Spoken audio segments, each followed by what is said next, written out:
Prof, first question will be, should we be celebrating that the IMF board has approved the 3 billion extended facility that we were seeking for from them? I don't get the question, please.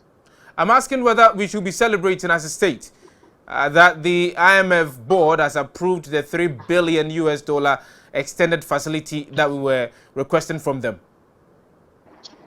Well, it depends on how you look at it, Mm. especially from government point of view. The way they have struggled uh, to get this fast track approval, Mm.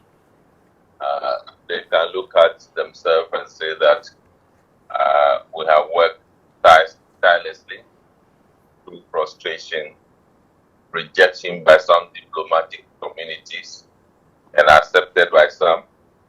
And now they have gotten the approval ahead of countries who were lined up for consideration before them. So they may have some sigh of relief that the IMF is on board. And so they can be happy about that. Mm. So I think we can't take that from the government if they want to consider that. What will be the impact of this approval on Ghana's economy? Are we going to see some of the indices, the macroeconomic indicators that have been going above certain threshold, reducing within the short to medium term?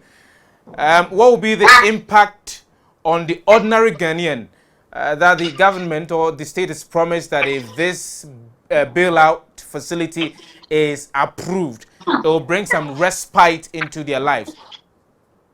I think there will not be any change of fiscal indicators. There may be some response from uh, exchange rate development, Mm. and then with inflation going forward. But I do not expect to see any significant change in fiscal development and fiscal indicators. I think what has happened is just beginning of a process, and we shouldn't consider it to be the outcome of what the process should give us. Mm. And that is how we should look at it, because it is now that some of the rules have become, if you like, an albatross on our heads to ensure that we meet those performance benchmark.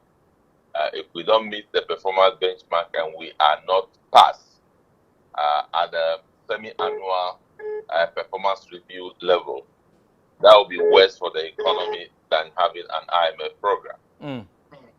So, and again, today we can be expectant that the signaling effect of having an IMF program, the benefit of that signaling effect may gradually become a reality where some development partners will also do their bit by being attracted in, and then some investor community may want to resume dealing with the country. But I would say that will be in a gradual and piecemeal process, because the receipt of 600 million and the beginning of the IMF program should not give a conclusive belief to investors that things have changed. Mm. Mind you, we had IMF program from 2017 to 2019 April. Yes. It was during this period that we were crying for overborrowing. So again, some investor community will have to wait and see whether indeed the IMF has that fiscal muscle to control the debt appetite of this government, because we have not seen that when the IMF was on board. So we may not see it again, or we may see a different attitude towards the country by the IMF. Of course, yesterday's brief press conference that ushered in the approval, for the first time, the IMF countries and the IMF managing director have spoken the language of the staff members who did an assessment on Ghana and said that there were vulnerabilities and distress of the economy before the Ukraine-Russia war, before COVID-19. She herself reiterated that yesterday for the first time.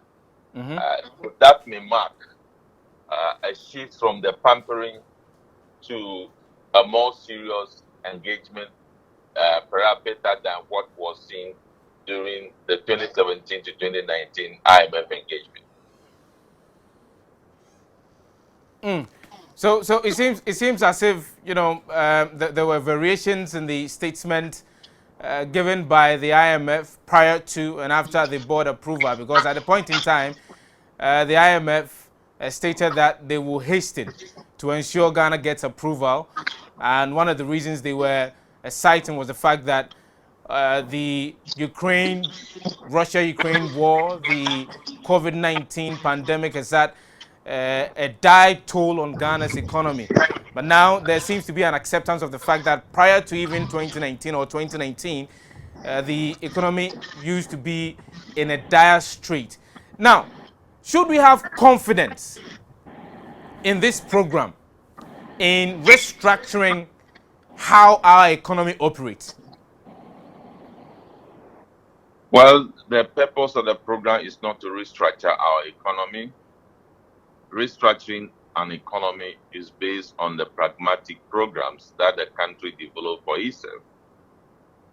The purpose of this program is to strengthen balance of payment and strengthen some institutions, especially the monetary institution such as Bank of Ghana.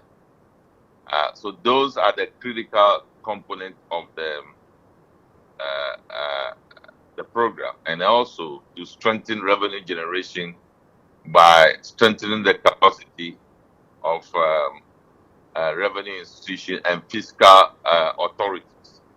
For me, those are the critical content of the program. To structure the economy is something we must design for ourselves. The IMF will not come to structure the economy. The vast opportunities in agriculture, it is we who should decide how we want to deal with it to restructure the economy. The vast opportunity in the ICT space, with most of our young ones having some level of expertise. It is the country who will decide how we want to deal with that space to structure the economy. The financial space, we have to decide how we want to structure the funding opportunities for various activities in the country. So I think that's the distinction. Prof, before we wrap up the conversation, I want us to deal with a bit of specifics. Some are saying that the inflow will have some level of impact on our exchange rate. Do you buy that particular argument? I do, because we are in an era where demand for imported items have been suppressed. So demand itself has gone down, having some positive effect on the currency already. Now, when that inflow comes in to show up the reserve of the country, it will begin to show some positive response from the exchange market for some time. So that is expected.